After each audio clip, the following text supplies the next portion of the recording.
Vous êtes à l'abreuvoir de l'actualité à toutes et à tous. Bonsoir, bienvenue les grandes articulations. Administration publique, cadres et agents se perfectionnent. Une vingtaine bénéficient du programme Certificat des compétences administratives. C'est la 5e promotion du CCA, un outil qui enseigne les notions d'intégrité et de professionnalisme. Recensement biométrique, une pratique malsaine dévoilée. Il s'agit du retrait de l'argent aux citoyens. La vérification s'active automatiquement. La gouverneure de Conakry rencontre les acteurs impliqués. La gratuité du processus est vivement rappelée. Planification familiale. En 14 ans d'existence, le partenariat de Ouagadougou a enregistré des avancées, mais il faut les capitaliser. Les pays concernés échangent sur la consolidation de la plateforme. Des solutions concrètes sont en perspective. C'est tout pour le sommaire. Certification d'une vingtaine de cadres évoluant dans l'administration publique. C'est pour qualifier les compétences administratives. Le programme livre ainsi la 5e promotion du CCA, un outil qui inculque les notions d'intégrité et de professionnalisme, une assistance de l'Institut national de formation du ministère de la fonction publique. Mamadi Ternakami Soko. Le CCA, Certificat en compétences administratives, est un programme conçu par le ministère du Travail et de la fonction publique en collaboration avec l'ENAP du Québec dans le but d'aider l'administration guinéenne à se performer. Après 3 mois de réflexion, de partage d'expériences et d'apprentissage, une 5e promotion de ce programme est enfin certifiée. L'événement solennel marque la volonté des autorités guinéennes à changer qualitativement les services publics. Vous avez fait preuve d'engagement, d'assiduité et de professionnalisme. Vous avez su tirer profit de cette formation pour acquérir des compétences essentielles à une gestion publique moderne, éthique et orientée vers les résultats. Je vous en félicite chaleureusement pour ce bel accomplissement au nom de Monsieur le ministre du Travail et de la fonction publique. L'éthique et la déontologie, la loi 026 et 46, ainsi que rôle et responsabilité des agents publics sont autant de thématiques abordées. Ces auditeurs mesurent dorénavant les enjeux qui s'attachent à l'ambition de transformation de l'administration publique ambitionnée par les autorités. Durant plusieurs semaines, nous avons eu l'opportunité de renforcer nos savoirs, d'affiner nos compétences et surtout de prendre conscience des responsabilités qui sont les nôtres en tant qu'acteurs de l'administration publique guinéenne. Nous sommes fiers de vous, fiers du parcours que vous avez amorcé, mais le plus dur reste à venir parce qu'il va falloir que vous traduisiez ce que vous avez appris à travers vos formateurs, mais que moi je vais appeler facilitateurs, ce que vous avez appris au niveau professionnel dans vos fonctions respectives. Cette 5e promotion du certificat en compétences administratives CCA porte le nom de Dr Diaka Sidibé, ministre du Commerce. Une reconnaissance en hommage à sa contribution remarquable à la formation de l'élite de demain en Guinée. Gestion des bassins fluviaux transfrontaliers, un projet de création de structures autonomes est en gestation, une initiative commune des pays de fleuve Mano. Le sujet mobilise les acteurs concernés, c'est le cas en Guinée, l'espoir semble permis. Makemedonzo.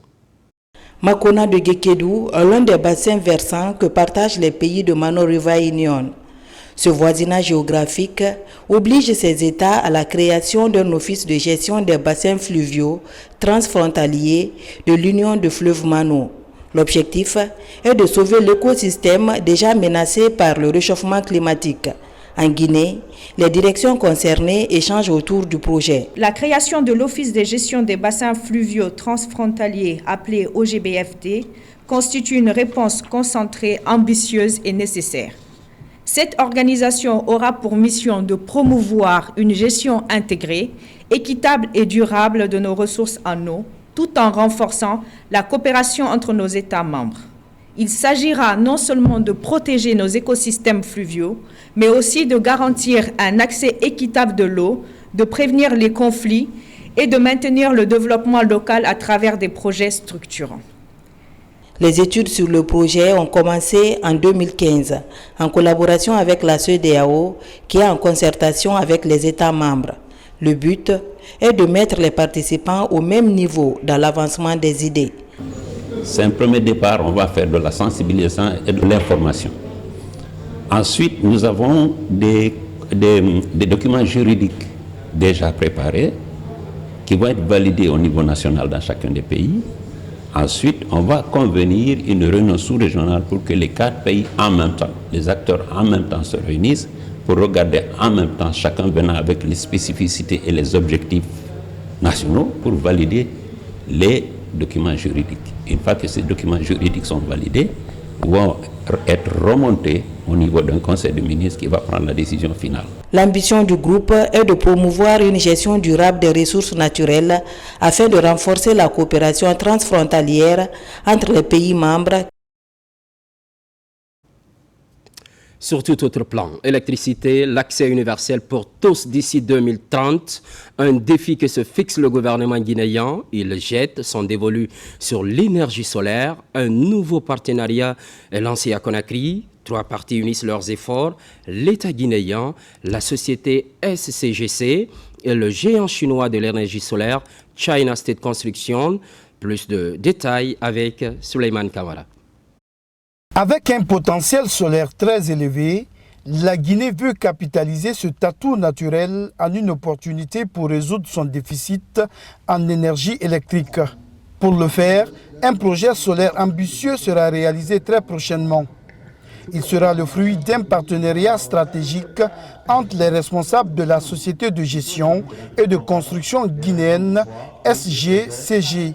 L'entreprise chinoise China State Construction, Energering et le ministère de l'Énergie. D'ici 2035, on doit livrer une nouvelle ville à la République de Guinée. Il n'y a pas une nouvelle ville à l'image de Dubaï ou plus que Dubaï sans électricité. Raison pour laquelle on veut aider l'État guinéen à régler non seulement le problème d'électricité, mais construire aussi une centrale solaire de 100 MW pour notre nouvelle ville. Avec ces 2 projets, non seulement le problème d'électricité sera résolu, les usines vont voir le jour, la population va améliorer ses conditions de vie. Cette collaboration va aboutir à la construction d'une centrale solaire de 100 MW à Linsan dans la préfecture de Kindia. Elle fournira 187 millions de kWh dès sa première année, de quoi alimenter 300 000 foyers. Ils ont adapté une nouvelle technologie, ce qui est le stockage de l'énergie et ce qui est innovant. Je pense que ça peut nous aider parce que ça peut nous permettre de hausser notre tension. Ça va augmenter notre parc de production de 100 MW. Lors des discussions, CEC, géant mondial du BTP, a confirmé son engagement à livrer le projet en seulement 15 mois. Le modèle de financement innovant IPP, sans impact sur la dette publique et les exonérations fiscales accordées par l'État, ont été largement débattus lors de cette rencontre stratégique.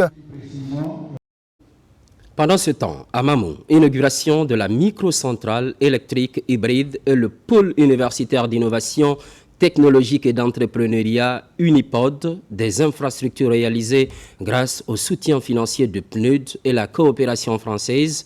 Il est essentiellement question de lier la théorie à la pratique. Mamadou Patebalde, correspondance.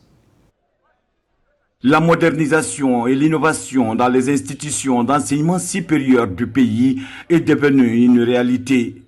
L'exemple du pôle universitaire d'innovation technologique et d'entrepreneuriat destiné aux étudiants et aux enseignants-chercheurs de l'IST Télico, ainsi que la microcentrale électrique hybride de 15 kW voit le jour. L'Unipod n'est pas un simple bâtiment, c'est un symbole d'une ère pour l'enseignement supérieur en Guinée.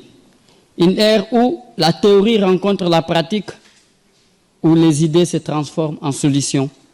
Quant à la centrale, elle permet aux étudiants en génie électrique de pouvoir se familiariser aux nouvelles technologies dans le domaine de l'énergie renouvelable. Entièrement équipée grâce à l'appui financier de PNUD pour l'INEPOD et de la région de Hauts-de-France pour la centrale électrique, ces infrastructures de pointe sont le symbole d'une nouvelle ère pour l'enseignement supérieur. Les ouvrages que nous inaugurons aujourd'hui représentent une ambition nationale partagée, celle d'un enseignement supérieur de qualité et qui permet la connexion avec l'environnement, capable d'innover tout en répondant aux enjeux énergétiques, technologiques, sociaux de notre temps. À travers Uniport Guinée, nous réaffirmons notre volonté d'accompagner le pays vers une économie de savoir, où chaque jeune pourra exprimer son potentiel et contribuer activement à la transformation et au développement de la société. À l'inauguration de ces infrastructures, le ministre de l'Enseignement supérieur, de la Recherche scientifique et de l'Innovation a traduit la volonté politique du gouvernement de soutenir l'éducation à travers le méga-projet Simandou 2040. L'objectif pour nous dans les institutions d'enseignement supérieur et les écoles d'ingénieurs, c'est de former des chefs d'entreprise qui vont participer au développement de la République de Guinée. Comment vous participez à cela? Plus il y a d'entrepreneurs dans ce pays, plus on élargit et plus largement on élargit l'assiette fiscale et la contribution du secteur privé dans l'assiette fiscale. En marge de l'inauguration de ces infrastructures, le ministre Alpha Bakar Bari a procédé à la pose de la première pierre du hangar industriel qui viendra en appui à l'Unipod. On reste en Moyenne-Guinée. Satisfaction pour les parents d'élèves de la préfecture de Dinguiraye. La localité bénéficie de salles de classe et de tables-bancs. L'objectif étant de faciliter l'accès des enfants à l'éducation. C'est un coup de pouce d'un fils du terroir, Marwan Kamara. Pour contribuer au développement de leur localité, les ressortissants de la préfecture de Dinguiraye misent sur la valorisation du capital humain. Ils viennent de mettre à la disposition de la préfecture 3 salles de classe et plus de 150 tables-bancs. Ces 3 salles de classe accompagnées de 150 tables-bancs donnent une réponse à un besoin réel identifié en collaboration avec les autorités éducatives et les responsables de l'école. Elles permettront non seulement de désengorger les effectifs existants, mais aussi d'accueillir davantage d'élèves dans les conditions dignes. Je saisis l'occasion pour joindre ma voix à celle des parents d'élèves et enseignants afin d'exprimer notre infinie gratitude à l'endroit de la Fondation Afrique Excellence et plus particulièrement à Maître Baba Thiam pour son généreux don en faveur de l'éducation. J'exhorte les bénéficiaires à prendre soin de ce bijou.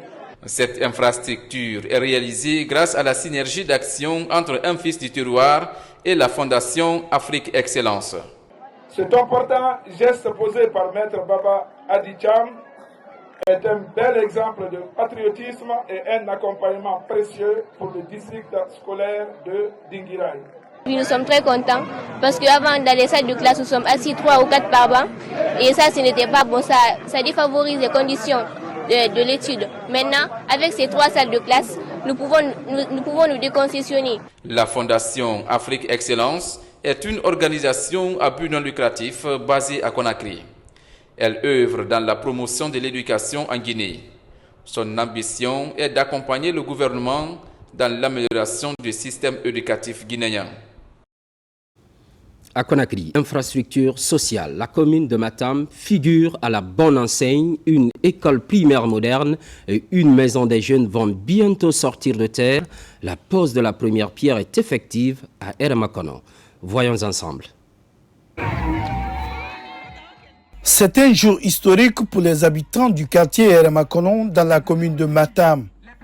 La première pierre de 2 infrastructures majeures a été posée, une maison des jeunes et une école primaire. Des projets porteurs d'espoir pour cette communauté qui vient de vivre le début d'une nouvelle ère pour le développement local. Ce sont des infrastructures locales et au niveau de l'école primaire, nous avons la construction d'un bâtiment plus 2 et qui est équipé de 12 salles de classe, donc 4 salles de classe par niveau. Et au niveau de la maison des jeunes de Ermakono, nous avons la construction d'un atelier de couture et plusieurs ateliers qui pourront profiter à la localité et aux jeunes. Vu l'arrivée du président de la délégation spéciale, il s'est battu corps à âme pour que Ermakono puisse sortir dans cette ornière. Et pour cette raison, on a bénéficié de cette infrastructure. Avec un délai de 6 mois prévu pour la construction, Les attentes sont grandes. Quand l'État nous a dit d'extraire notre PAI de 2024, nous sommes allés voir dedans et dans les tris, on a trouvé que les projets urgents à faire maintenant, c'était ceux qu'on a choisis. On a trouvé une population très mobilisée, très contente des réalisations prévues ici.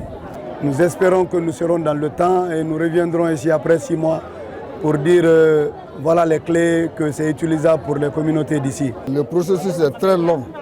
On passe par le diagnostic, on passe par le choix. C'est dans ce cadre de ce programme annuel que Hermakono a eu ces infrastructures-là à mettre en place. Une journée sous le signe de l'unité, de la promesse pour un avenir meilleur. À Hermakono, on croit fermement que le développement passe par l'éducation et l'épanouissement de la jeunesse. Parlons à présent de cette priorité gouvernementale. L'équipe du PNRAVEC pose sa valise au ministère de l'Environnement. Objectif, recenser les cadres du département. C'est la ministre Djami Diallo qui donne le coup d'envoi de cette opération. Guéné Yansane. Au ministère de l'Environnement et du Développement durable, une équipe du Programme national de recensement administratif à vocation d'état civil PNRAVEC se déploie. Il s'agit pour le personnel de ce département de se faire enrôler. Le top départ de cette journée de recensement est donné par la ministre Djami Diallo. Après s'être acquittée de son devoir citoyen, elle encourage tout le monde à en faire autant. Il est très important pour nous, pour tous les travailleurs du ministère de l'Environnement, de participer à ce programme de recensement pour d'abord nous permettre d'avoir une existence légale fiable, également de pouvoir participer pleinement à la vie de la nation en tant que citoyen guinéen. Et il faut noter aussi que ce recensement permet, conformément à la vision du chef de l'État, le général Mamadi Doumbouya, de bâtir une Guinée inclusive et forte. Donc nous encourageons tous les Guinéens à participer au recensement et à se faire enrôler. Ce message de la ministre est à l'adresse des 4000 travailleurs du département ici et dans l'arrière-pays. L'équipe du PNRAVEC installée au siège du ministère a la charge de recenser les 1200 travailleurs du dit département en fonction à Conakry. Enrôlement biométrique, toujours. Et cette information qui reste à vérifier. Le retrait de l'argent aux citoyens, je vous le disais à l'instant, la gouverneure de Conakry vient à la source face à ces actes inciviques. Elle sensibilise agents, citoyens et responsables à la base. Elle rappelle aux populations la gratuité de l'opération. Moussa Bangoura. Aucun montant ne doit être payé pour se faire recenser. La gouverneure de Conakry monte au créneau pour bannir ces actes inciviques. Sur le terrain, elle vient s'enquérir des réalités. Selon des enquêtes menées dans certains quartiers, une somme forfaitaire est demandée à chaque citoyen avant de procéder à l'exercice. Personne n'a droit de payer 5 francs pour quel que soit le dossier à avoir relatif à ce recensement. Partout dans les bureaux de recensement, c'est un chef de quartier qui est responsable. Devant eux, j'ai dit à la population, mais aussi aux maires, que tout chef de quartier qui se retrouve dans ces situations de demander de l'argent ou bien qu'il laisse tolérer, il est libre de le suspendre et moi je vais entériner. Car quand le président dit, c'est une exécution. Pour mieux faciliter ces opérations, d'autres causeries éducatives ont été faites. Ces causeries éducatives ont touché les quartiers de Kaloum, Matoto et Dixine. Je suis arrivé à 8h25 et ils ont commencé à faire des appels. On nous a fait rentrer, on s'est enrôlé. On ne nous a pas demandé 1 franc. J'ai même vu que les gens prennent l'argent avec les gens. Le travail là, c'est important. Les gens n'ont pas de papier, n'ont pas de naissance. On doit mettre cette refondation là pour que le pays bouge. C'est pour aujourd'hui, mais c'est pour demain. À Conakry, la capitale, la gouverneure générale Mawasila entend poursuivre ce processus jusqu'au bout, afin que le recensement biométrique à vocation d'état civil se déroule sans fausse note. Enrôlement biométrique. Au bataillon d'infanterie du Kankamayen, les militaires et leurs familles accomplissent ce devoir civique. Séance tenante, le chef d'état-major de l'armée de terre a transmis le message de la hiérarchie militaire, invitant les hommes en uniforme et leurs proches à participer à cette opération d'envergure. Adjudant-chef Omar Kamara de la presse militaire. Après les services de sécurité et le bataillon du quartier général, le programme national de recensement biométrique pose ses valises au bataillon d'infanterie du Kankamayen. Un important dispositif est déployé pour recenser les militaires et leurs familles. Sur le terrain, le général de division Abdoulaye Keïta, chef d'état-major de l'armée de terre, sensibilise les hommes pour un engouement total autour de l'opération. Vous et votre famille, vos voisins, vos amis, à participer massivement à ce recensement qui est un programme national. Et quand c'est national, il y a beaucoup d'échéances qui nous attendent. Les élections. Pour y participer, il faut être recensé. C'est le message du chef d'état-major général des armées. Il faut que tous les militaires participent à cette action. Les agents des forces de défense et de sécurité ne sont pas en marge de ce devoir citoyen. Le commandement militaire, en synergie d'action avec le programme national de recensement administratif à vocation d'état civil, PNRAVEC, assure enrôler l'ensemble des effectifs concernés. Venons vers eux sur leur site de travail pour procéder à leur enrôlement biométrique pour qu'ils soient d'une part dans le registre national des personnes physiques et en même temps dans le fichier électoral pour ceux qui ont plus de 18 ans. La plus grande finalité qu'il faut retenir et qui est la plus importante, c'est qu'ils seront dans le registre national des personnes physiques. Un numéro personnel d'identification sera donné à tous les citoyens, donc aux militaires. C'est ce numéro personnel d'identification qui est infalsifiable, qui est unique, qui est sécurisé, qui leur sera attribué pour toute la durée de leur vie. Autour de cette opération de recensement, on remarque une forte mobilisation des citoyens ainsi que des hommes en uniforme venus s'acquitter de leurs devoirs civiques. Aujourd'hui, c'est avec vraiment joie et satisfaction que je me suis acquittée de mon devoir civique qui est celui du recensement. C'est l'occasion pour moi de saluer les autorités militaires de ce camp qui n'ont ménagé aucun effort pour nous faciliter le recensement ici dans le camp. Le chef de corps a jugé nécessaire pour envoyer les agents de recensement au sein du camp. Donc c'est l'opportunité pour moi de venir accomplir mon devoir. Dans les jours à venir, le bataillon spécial de Conakry, l'état-major de l'armée de l'air, le bataillon du génie militaire, le centre d'instruction d'infanterie du kilomètre 36 ainsi que d'autres structures passeront à tour de rôle pour se faire recenser. Cap sur l'intérieur du pays, les autorités préfectorales de Kissidougou étaient dans les 12 sous-préfectures. La mission vient s'enquérir de l'état d'avancement du processus. Par ailleurs, sensibiliser les populations à se mobiliser pour l'enrôlement biométrique. Marwan Kamara. Une délégation conduite par le préfet de Kissidougou en tournée de supervision sur les sites d'enrôlement et de sensibilisation pour le recensement biométrique dans les différentes localités de sa juridiction. Partout dans ces localités, Charles Koulpi Lama et sa suite ont mis l'occasion à profit pour bien expliquer aux populations le motif et l'importance du recensement biométrique. Monsieur le préfet et son cabinet venir jusqu'à Kondiado voir comment le travail se passe. Cela est une grande motivation, non seulement pour nous, l'autorité, mais aussi pour les citoyens. Et vraiment, cela nous motive à plus d'un titre. Une commission a été mise en place pour s'occuper ici de la délivrance des jugements supplétifs. Et depuis que le processus a commencé, cette commission travaille sans relâche. Et les superviseurs et les délégués sont constamment dans nos murs pour la signature des registres. Au cours de cette tournée citoyenne, la délégation a mis le cap sur les écoles pour passer le même message aux élèves. Ici, encadreurs et élèves réitèrent leur adhésion au programme national de recensement administratif à vocation d'état civil, PNRAVEC.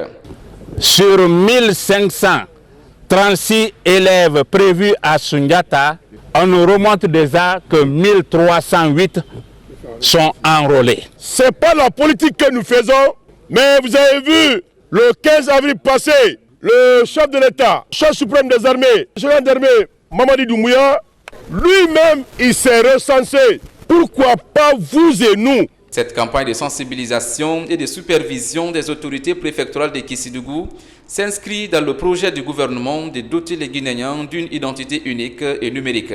Elle a permis à la délégation de s'enquérir de l'état d'avancement du processus sur le terrain et de connaître des manquements à corriger.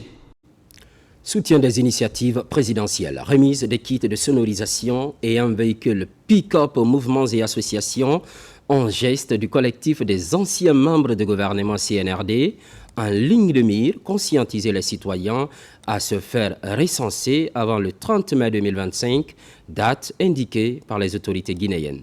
Falilou Diallo. C'est la deuxième phase de remise des kits de sonorisation et engins roulants pour les mouvements et associations de soutien aux idéaux du général président. L'idée d'améliorer la mobilité des acteurs dans la sensibilisation des populations à se faire recenser, un acte citoyen pour renforcer leur capacité à influencer l'avenir de la Guinée. Pas recensé, on existe, on ne vit pas. Donc c'est avec le recensement qu'on peut avoir des projets et des programmes qui vont dans le cadre du bien-être des populations. Donc aujourd'hui, nous avons remis des kits aux différents mouvements de soutien pour qu'ils puissent aussi, au niveau de leur quartier, faire de la sensibilisation pour le recensement. C'est donc une grande avancée dans la mobilisation citoyenne pour la réussite des opérations de recensement biométrique à vocation d'état civil. À travers ce geste, le collectif des anciens ministres du gouvernement CNRD offre un moment de partage pour plus d'engagement citoyen pour l'atteinte des résultats. Cet engagement est d'abord patriotique. Pour tout individu qui connaît l'importance du recensement de la population d'un pays, on doit agir en tant que citoyen. On doit savoir que c'est un devoir. Donc le devoir nous oblige d'accomplir le souhait du collectif des anciens ministres. Puis de mettre des moyens à notre disposition pour que nous puissions aller dans les confins. Parce qu'il y a des personnes, ils ne peuvent pas tout laisser aller se faire recenser. S'il faut une journée entière, ils ne sont pas recensés, ils sont découragés et le lendemain, ils ne reviennent plus. Donc de tout mettre en œuvre, de nous aider sur ce fait-là. Chaque voix compte, chaque visage est unique, recensez-vous ou encore se recenser, un acte civique, un devoir citoyen. Ce sont entre autres slogans qui seront véhiculés pendant la mobilisation citoyenne, tout comme ici, lors de cette cérémonie de remise. Autre facette de cette édition, Conakry, ville propre. L'engagement citoyen ne faiblit pas, les jeunes et femmes prennent le relais. Balais et pelles retentissent chaque samedi à Dabompa, dans la commune de Tombolia. C'est une synergie des différentes corporations socio-professionnelles. Fodé Camara. Dans le Grand Conakry, l'élan amorcé par les autorités pour la salubrité publique trouve des échos favorables. Dans la commune de Tombolia, à Dapompa, des citoyens motivés par les bonnes volontés se remettent sur pied de guerre contre l'insalubrité. Le trottoir, les caniveaux et autres lieux publics sont assainis ce week-end par de nombreux bras valides. Je suis très heureux ce matin de voir les femmes, les jeunes, les enfants mobilisés à un seul endroit pour assainir le quartier. Depuis 7 heures aujourd'hui, ils sont sur le terrain en train de faire le curage et en train de balayer les rues pour rendre le quartier propre et accessible à tout le monde. L'assainissement, c'est du jour au jour à Dapompa ici. Tous les samedis, on a initié dans l'esprit de la population, il faut assainir. La vision du président, c'est quoi? C'est de voir la Guinée propre. Donc nous ici, on est en train de sensibiliser la population à ce que Dapompa soit propre. Cette campagne d'assainissement est couplée à la sensibilisation pour que chaque citoyen balaye devant sa porte. Chaque samedi, on sort pour nettoyer. Il y a des poubelles partout. Le citoyen doit savoir que si on veut dire qu'on veut être à l'image des autres pays, on doit apprendre à mettre ça dans la poubelle. Mais quand tu vois l'autre à nettoyer, si tu ne peux pas nettoyer, mais au moins que tu attaches, toi tu mets dans ton sac, arrivé chez toi, tu déposes dans ta poubelle. À l'orée des pluies diluviennes, ce curage des caniveaux va contribuer à freiner les inondations.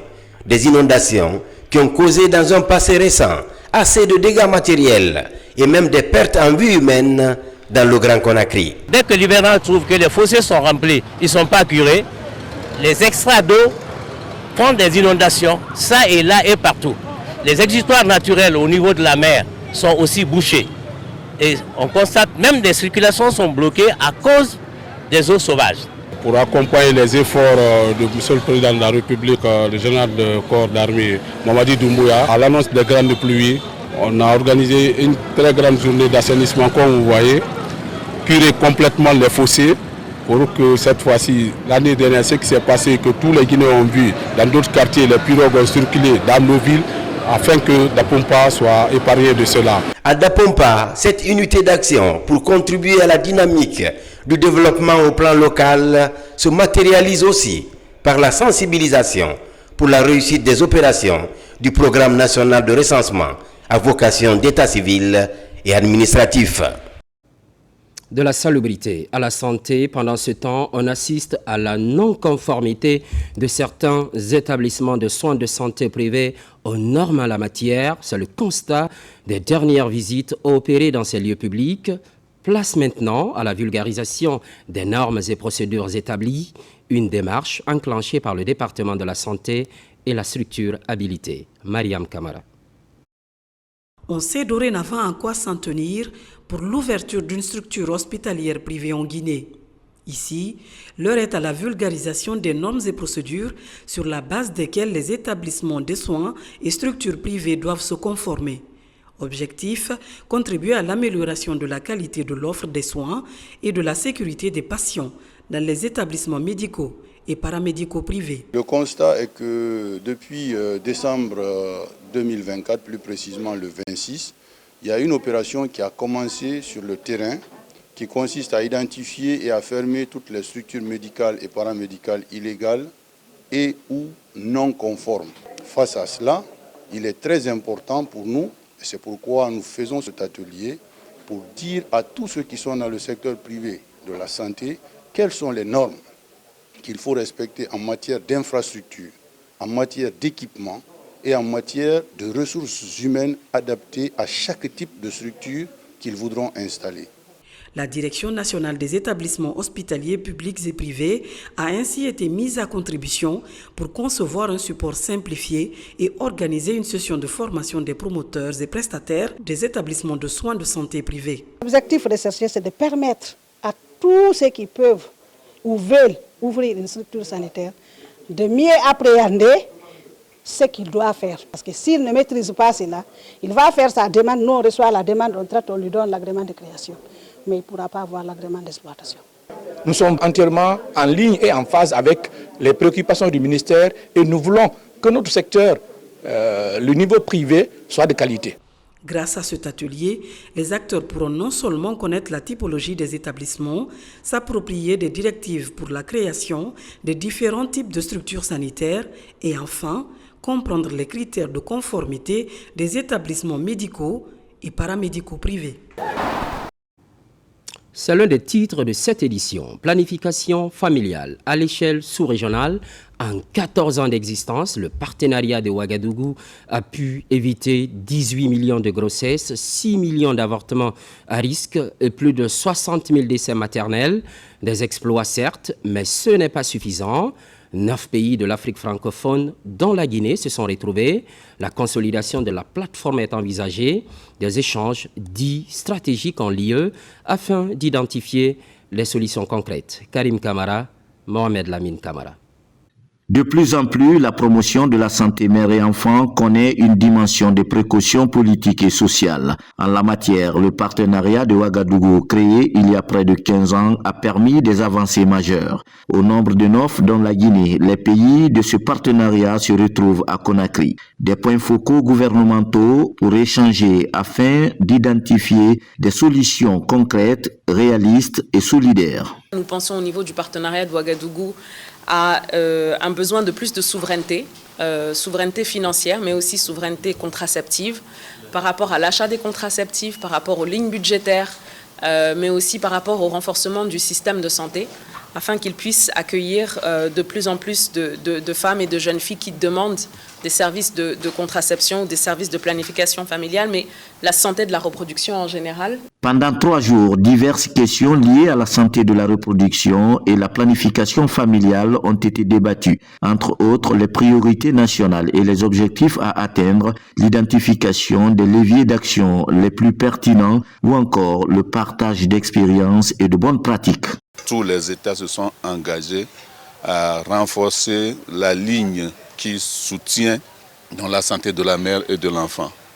L'autre stratégie, c'est de discuter avec les partenaires qui sont encore là, de voir dans quelle mesure ils peuvent étendre leur domaine d'action pour couvrir les activités que supportait l'aide de l'USAID. Pour le ministère guinéen de la Santé, seule l'émergence d'une synergie d'action permettra de mieux faire face aux défis actuels de financement et de gouvernance. La mobilisation des ressources domestiques est devenue un impératif de souveraineté dans un contexte mondial marqué par la rareté des financements extérieurs, exposant ainsi les pays à un défi de durabilité des actions engagées.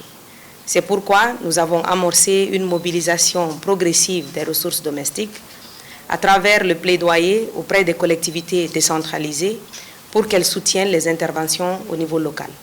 Le partenariat de Ouagadougou est scellé par 9 pays de l'Afrique francophone où la prévalence contraceptive a doublé ces derniers temps avec plus de 18 millions de grossesses, 6 millions d'avortements à risque et plus de 60 000 décès maternels évités. Au même moment, à Boké, des acteurs de la santé humaine, animale et environnementalistes sont à l'école. Ils apprennent la prévention des maladies épidémiologiques et des catastrophes naturelles. Une formation assurée par le département de la santé à travers l'Agence nationale de sécurité sanitaire. Younous Atawel Kamara. Le ministère de la Santé et de l'Hygiène publique, à travers l'Agence nationale de sécurité sanitaire, multiplie des actions afin de prévenir d'éventuels cas de maladies épidémiologiques, mais aussi des catastrophes naturelles dans le pays. Cette formation des agents de la santé humaine, animale et du département de l'environnement, tenue ici à Boké, en est une illustration. Le but, c'est de les outiller sur la conception, la planification et la mise en œuvre des exercices de simulation, qui est un outil très important pour nous, pour renforcer notre préparation, la prévention et la gestion des urgences de santé publique. Comme l'environnement étant un domaine transversal, vraiment ça nous a donné l'expérience, comment planifier, concevoir nos projets, comment les planifier dans le temps et comment les réaliser en commun accord avec les autres secteurs qui sont dans le développement durable. À travers cette formation, ces acteurs des départements sectoriels ont pu cerner quelques notions liées à la prévention des épidémies et des catastrophes naturelles. Le projet bénéficie d'un accompagnement technique et financier de la Banque mondiale. Ça fait longtemps que nous menons des activités, mais le peu de temps qu'on a fait, on a beaucoup appris. Et si nous perpétuons ces simulations dans nos différents districts, ne serait-ce qu'une fois chaque mois, ça va nous permettre encore de mieux coordonner nos actions. Cette approche intégrée nous permet de cerner tous les éventuels cas d'épidémie qui peuvent subvenir, y compris la santé animale, la santé environnementale et la santé humaine, pour contrer et nous préparer à une riposte en cas d'éventuels cas d'épidémie. Ces agents de la santé humaine, animale et du département de l'environnement sont désormais bien outillés en technique de prévention des maladies épidémiologiques. Sur tout autre plan, entrepreneuriat féminin, le salon consacré à la gente féminine a vu le jour. Question de valorisation, mais surtout d'autonomisation pour cette couche dans sa créativité. Certaines sont sous les projecteurs et d'autres évoluent dans l'ombre. Un accent crucial est mis sur le secteur informel. Bakary Bamba Kondé. Dans un élan d'innovation, l'ONG Les Icônes a lancé la première édition du Salon de l'autonomisation de la femme entrepreneur guinéenne, en abrégé SAFEG, sous le thème Simandou 2040, transformer l'avenir des femmes guinéennes par l'autonomisation. L'événement se tient ici même à Conakry et cherche à mettre en lumière le potentiel entrepreneurial des femmes en Guinée et à créer un espace d'échange et de collaboration. Nous sommes convaincus qu'il n'y a pas de développement durable sans les femmes. Pas d'avenir inclusif sans leur autonomisation réelle. Notre ambition à travers ce salon se situe à 2 niveaux. Premièrement, rendre visibles les femmes de l'ombre tout en créant des opportunités pour elles. Ensuite, exhorter les bailleurs, les investisseurs et l'État. Le potentiel est là. Il suffit de tendre la main. Au programme des formations, des panels ainsi qu'un espace d'exposition pour permettre aux participantes de présenter leurs produits et services. Ces femmes qui nous font vivre, qui sont très bien organisées et très bien soutenues par l'État. C'est très bon de faire les discours, mais encore c'est mieux d'accompagner ces femmes. Parce que ce qu'elles obtiennent, elles injectent dans l'éducation de leurs enfants, dans la santé de leurs enfants et familles. Pour le ministère de la Promotion féminine, cet espace doit aider à renforcer le réseau entrepreneurial féminin en Guinée et promouvoir des initiatives locales. Le SAFE met en lumière celles que l'on ne voit pas, dont le travail n'est pas valorisé. Les commerçantes, les productrices, les artisanes, toutes celles qui bâtissent l'économie familiale avec courage, mais sans reconnaissance suffisante. Cette première édition du SAFEG s'annonce comme un moment crucial pour l'émancipation économique des femmes en Guinée. Il se tiendra pendant 3 jours.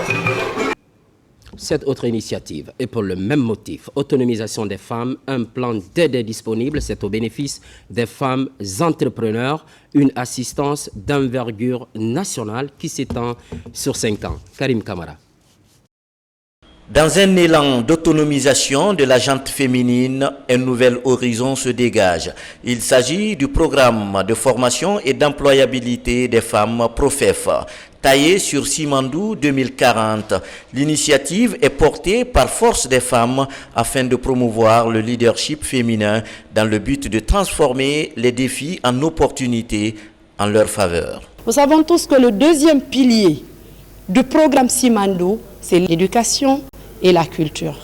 Et c'est quelque chose, un facteur très primordial, très important pour le président de la République, le général d'armée, Mamadi Doumbouya. Nous avons décidé de former les femmes guinéennes pour que quand ce programme sera mis en place, nous n'allons pas chercher la main-d'œuvre ailleurs, pour qu'on puisse avoir une main-d'œuvre qualifiée de femmes, que ce soit à Conakry et à l'intérieur du pays.